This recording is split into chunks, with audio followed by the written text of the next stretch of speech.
मैं कहाँ की हूँ, मुझे अपनी कोई पहचान ही नहीं रही है। मैं अपनी पहचान मांग रही हूँ, मेरी कोई पहचान नहीं रही है।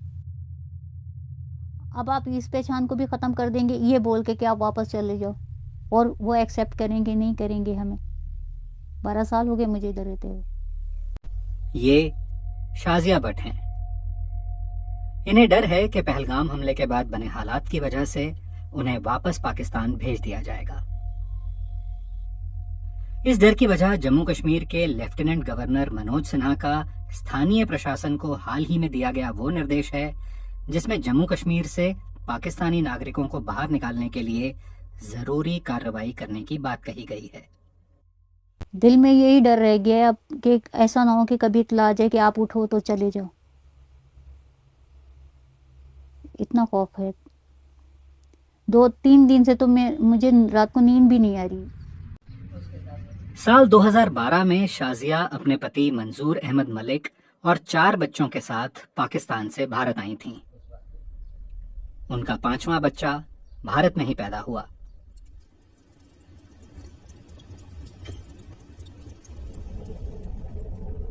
मंजूर अहमद मलिक ने साल 1991 में अवैध तरीके से लाइन ऑफ कंट्रोल को पार किया और वो एक लंबे अरसे तक पाकिस्तान में रहे।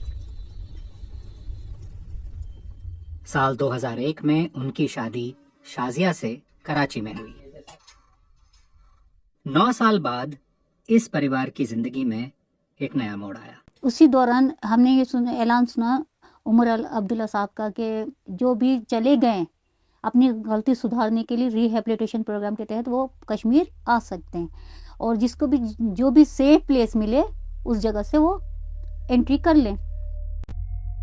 साल 2010 में जम्मू कश्मीर की उमर अब्दुल्ला सरकार ने एक रिहेबिलिटेशन पॉलिसी की घोषणा की जिसका मकसद उन एक्स मिलिटेंट्स को वापस लाना था जो चरमपंथी गतिविधियों को छोड़कर भारत वापस लौटना चाहते थे। साल 2017 में छपी मीडिया रिपोर्ट्स के मुताबिक इस पॉलिसी के तहत 377 एक्स मिलिटेंट्स और उनके परिवारों के 864 सदस्य पाकिस्तान से भारत लौटे।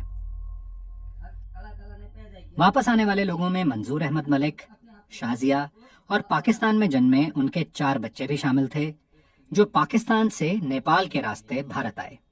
हमने ऐसा पासपोर्ट बनाए हुए थे, पाकिस्तानी पासपोर्ट थे हमारे पास। तो जो हमारा गाइड था उसने कहा आपको हम बॉर्डर क्रॉस करवाएंगे। मैंने कहा ये तो बहुत पॉसिबल नहीं। कहते नहीं, इधर है अभी छूट है क्योंकि वो रिहेबिलिटेशन प्रोग्राम के तहत आने जाने दे रहे हैं, आपको कोई परेशानी नहीं। उसने हमसे पासपोर्ट मांगे, हमने दे दिए। उसने उधर ही वो पासपोर्ट डिस्ट्रॉय कर दिए।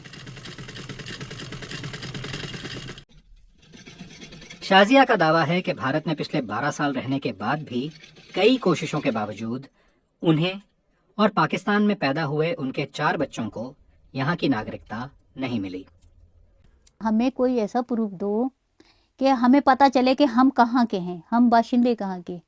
हम पाकिस्तान से निकल के इस मुल्क में, हिंदुस्तान में, अब इधर के बनने के लिए। हमने वहाँ गुजारी ज़िंदगी, मैंने बचपन गुजारा, जवानी, फिर मैंने शादी की। अब वहाँ से निकल के अब मैं यहाँ पे आ गई बसने के लिए।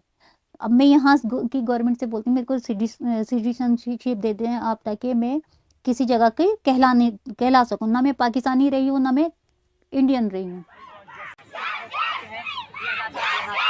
पिछले कुछ सालों में शाजिया और पाकिस्तान से आई उनके जैसी कई महिलाएं श्रीनगर की सड़कों पर विरोध प्रदर्शन करती नजर आती थीं। मैं ये प्रोटेस्ट करती थी इस बात के लिए कि अब हम इधर आ गए तो मुझे मेरी बहनों या मेरे घर वालों से मुलाकात के लिए परमिशन दें तो मैं जाऊं और वापस आऊं। ये नहीं कि मैं रहने के लिए जाऊंगी, जब मैं इधर आ गई हूं तो मैं वापस नहीं जाऊंगी रहने के लिए, मैं सिर्फ जाऊंगी और मुलाकात करके वापस आ जाऊंगी। तो ये इसके लिए मैं बहुत प्रोटेस्ट करती थी। लेकिन बदले हालात में स्थायी तौर पर पाकिस्तान भेजे जाने की संभावना ने शाजिया और उनके परिवार के भविष्य पर एक सवालिया निशान लगा दिया है। अब ये परेशानी है कि अब ये मेरी फैमिली जो है ना, ये मुझे लग रहा है कि मेरी फैमिली भी इस वक्त जो है ना, जो मैंने इतनी मेहनत की है तो ये फैमिली बिखर रही है। कल मेरे बच्चे पता नहीं किस हालत में होंगे, अगर लेके गया किस हालत में उधर होंगे, क्या करेंगे उनके साथ, वो कैसे पेश आएंगे। जो मैं उधर सोच रहा था उस वक्त मेरे बच्चों के साथ इधर क्या होगा, आज मेरे को फिर सोचना पड़ता है कि अब अगर ये उनको ज़बरदस्ती लेके गया तो उनके साथ वो लोग क्या करेंगे उधर। अब मुझे 12 साल हो गए इधर रहते हुए, एक तनावर दरख्त बन गए मेरे बच्चे यहाँ पर, अब वो दरख्त तो उखाड़ नहीं सकती मैं। और अगर मुझे उधर ही रहना होता तो मैं अपने हस्बैंड को बोल देती कि आप चले जाओ, तो मैं इधर ही हूँ, मैं तो इन्हीं की वजह से आई हूँ, और मुझे ही वापस आप भेज दोगे तो ये तो पॉसिबल नहीं हो सकता, ये हो नहीं सकता।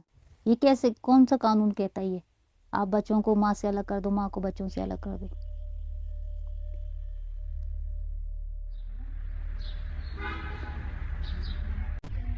टीन की दीवारों और छत के नीचे रह रहे इस परिवार की अब एक ही फिक्र है कि क्या आने वाले वक्त में वो एक छत के नीचे रह पाएगा।